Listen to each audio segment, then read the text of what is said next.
Next topic जो hire purchase chapter के अंदर है वो हम करेंगे आफ्टर सेल सर्विसेज और फ्री रिपेयर और मेंटेनेंस बाय वेंडर। इस केस में क्या होगा कि वेंडर ने जो हमने प्रोडक्ट लिया था, जो गुड्स लिए थे, उस गुड्स पर आफ्टर सेल सर्विसेज जैसे रिपेयर, मेंटेनेंस, ये सर्विसेज प्रोवाइड की हैं, तो वो इसके अंदर आएंगे आफ्टर सेल सर्विसेज कि मतलब प्रोडक्ट हमने ख़रीदा है, उस प्रोडक्ट के बाद क्या फ्री सर्विसेज प्रोवाइड की है वेंडर ने।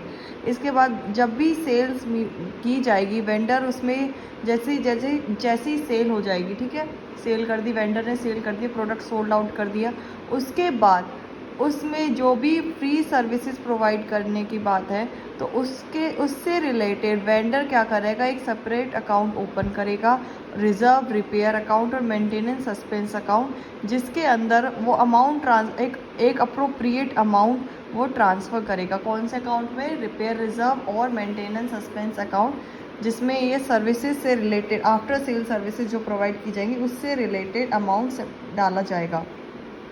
एग्जाम्पल जैसे आपका दिया हुआ है, 1 जनवरी 2014 को सुभाष ने सोल्ड किया हायर परचेज सिस्टम पर एक टीवी, 20,000 का कैश प्राइस है, रिपेयर करने के उसके 2 सालों का है। Estimated cost of repair estimate कहा गया है कि 300 रुपये फर्स्ट ईयर में आएगा और सेकेंड में आएगा 720। Actual cost of the repair 380 है और सेकेंड ईयर में 600। तो किस तरीके से जर्नल एंट्रीज पास होंगी? फर्स्ट कि सबसे पहले तो प्रोडक्ट जो सोल्ड आउट हुआ है तो हायर परचेजर टू हायर सिर्फ 20,000। इसके बाद 1 जनवरी 2014 को हायर सेल्स में आप क्या करोगे, अब जो हमने एस्टिमेटेड अमाउंट है 300 और 720, इसको हम रिपेयर रिजर्व अकाउंट में डालेंगे। तो किस तरीके से एंट्री होगी? Hire sales account debit to repair reserve, क्योंकि हम ये इस अमाउंट में वो एस्टिमेटेड, बेटा इसमें ध्यान रखना है, इसमें एस्टिमेटेड अमाउंट आएगा। Hire sales account debit to repair reserve estimated 300 plus 720, इसमें आएगा 300 प्लस 720, ठीक है। नेक्स्ट इसके बाद जब हमारा एक्चुअल एक्सपेंसेस हुए 31 दिसंबर को, अब हम क्या करेंगे, यहाँ पे तो हमने अपना एस्टिमेटेड अमाउंट डाल दिया, 1020, 300 इसके और 720 इसके। अब इसके बाद एक्चुअल कॉस्ट की बारी कि कितना कॉस्ट आई है, कि पहले साल हमने कितना खर्चा किया, 380। तो हमने 31 दिसंबर 2014 को हमने डेट डाली क्योंकि लास्ट ईयर में हमने खर्चा किया है एट द एंड। तो रिपेयर रिजर्व अकाउंट, क्योंकि अब हम पैसे कहाँ से निकालेंगे? रिपेयर रिजर्व अकाउंट से। तो repair reserve account debit to bank, कितने रुपए? 380, ठीक है बेटा।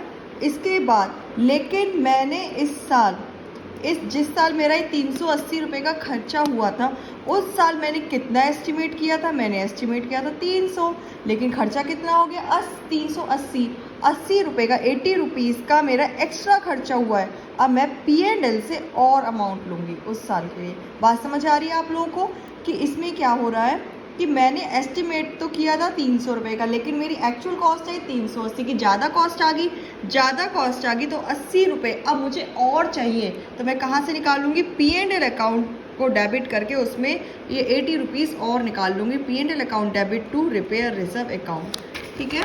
नेक्स्ट अगले सेकेंड ईयर की बारी।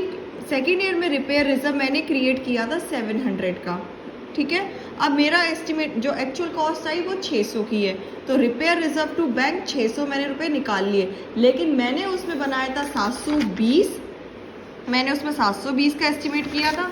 खर्चा मेरा आया 600 रुपये, 120 रुपये मेरे कम खर्चा हुआ है। अब मैं इसको अपने P&L में क्रेडिट कर दूंगी। Repair reserve account debit to P&L account 120। I hope आप लोगों को ये रिपेयर रिजर्व का कंसेप्ट समझ आ गया होगा।